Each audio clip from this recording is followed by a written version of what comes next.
नमस्कार, मैं Shekhar Saanvi learning channel में आपका स्वागत करता हूं।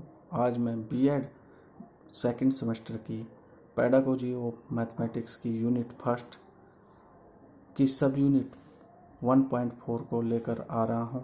कल हमने 1.4 में ही आर्यभट्ट के विषय में कुछ काफ़ी जानकारी शेयर की थी। आज हम भास्कराचार्य के बारे में जानेंगे। भास्कराचार्य का जन्म 1114 ईस्वी में वीदर नामक स्थान में, जो आजकल उड़ी आंध्र प्रदेश राज्य में पड़ता है, पर वहाँ पर हुआ था।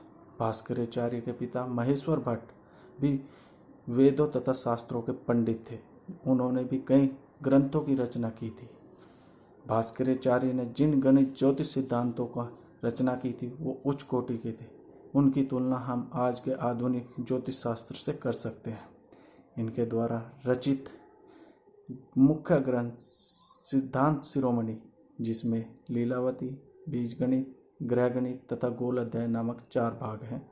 ये सिद्धांत शिरोमणि के ही 4 भाग हैं। ये 4 भाग क्रम से अंकगणित, बीजगणित, ग्रहों की गति तथा गोले की संबंधित हैं। आधुनिक युग में धरती गुरुत्वाकर्षण शक्ति यानी कि पृथ्वी पदार्थों को अपनी ओर खींचने की जो शक्ति है की जो खोज का श्रेय न्यूटन को दिया जाता है, उसके विषय में भी भास्कराचार्य द्वारा ही बताया गया था। भास्कराचार्य ने अपने सिद्धांत शिरोमणि ग्रंथ में पृथ्वी गुरुत्वाकर्षण में लिखा है कि पृथ्वी आकाशीय पदार्थों को विशिष्ट शक्ति से अपनी ओर आकर्षित करती है, जिस कारण आकाशीय पिंड पृथ्वी पर गिरते हैं। उन्होंने करण कौतूहल, गोलाध्याय, रसगुण, सूर्य सिद्धांत तथा समय सिद्धांत शिरोमणि नामक ग्रंथों की भी रचना की थी।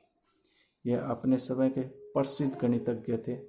कथित रूप से यह उज्जैन की वेधशाला के भी अध्यक्ष रहे, जो उज्जैन नगर है, जहाँ पर अभी आपने रिसेंटली एक न्यूज़ सुनी होगी, विकास दुबे नाम के एक अपराधी को पकड़ा गया था। यहाँ के जो वेधशाला थी उस टाइम की, वहाँ के ये अध्यक्ष रहे थे। उन्होंने ये जो मध्यकालीन भारत के एक प्रसिद्ध यानी कि सर्वश्रेष्ठ गणितज्ञ माने जाते थे। इनके कुछ गणित के क्षेत्र में कुछ योगदान रहे हैं, उनके विषय में मैं एक एक करके आपको बताऊंगा।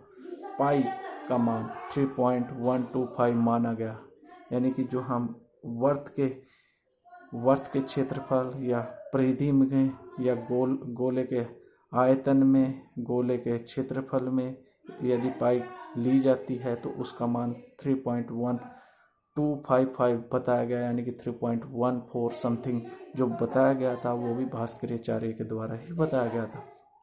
दूसरा, यदि हम किसी भी नंबर को यदि 0 से डिवाइड देते हैं तो ये उसका जो वैल्यू आती है यानी कि मान जो आता है वो अनंत होगा।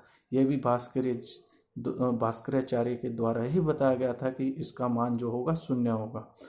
ज्योतिष गणित के महान विद्वान थे, यानी कि जो ज्योतिष पंडित लोग जो ज्योतिष विद्या का जो प्रयोग करते हैं उसके भी ये महान विद्वान थे।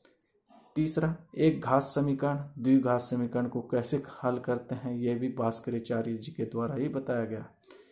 उन्होंने कई आकृतियों का क्षेत्रफल, आयतन के विषय में भी काफ़ी सूत्र दिए थे, जिनमें से गोले का क्षेत्रफल का जो है फॉर्मूला 4πr² इनके द्वारा बताया गया।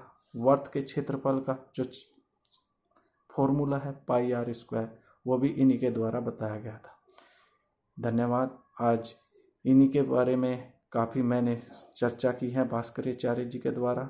यदि आपको ये वीडियो अच्छी लगे तो इस चैनल लाइक करें, सब्सक्राइब करें और अपने दोस्तों के ग्रुप में इसको शेयर करें। यदि आप इन भास्कराचार्य की यदि ऐसे कुछ टॉपिक हैं उनकी PDF चाहोगे तो मेरा टेलीग्राम ग्रुप ज्वाइन कर सकते हो। धन्यवाद।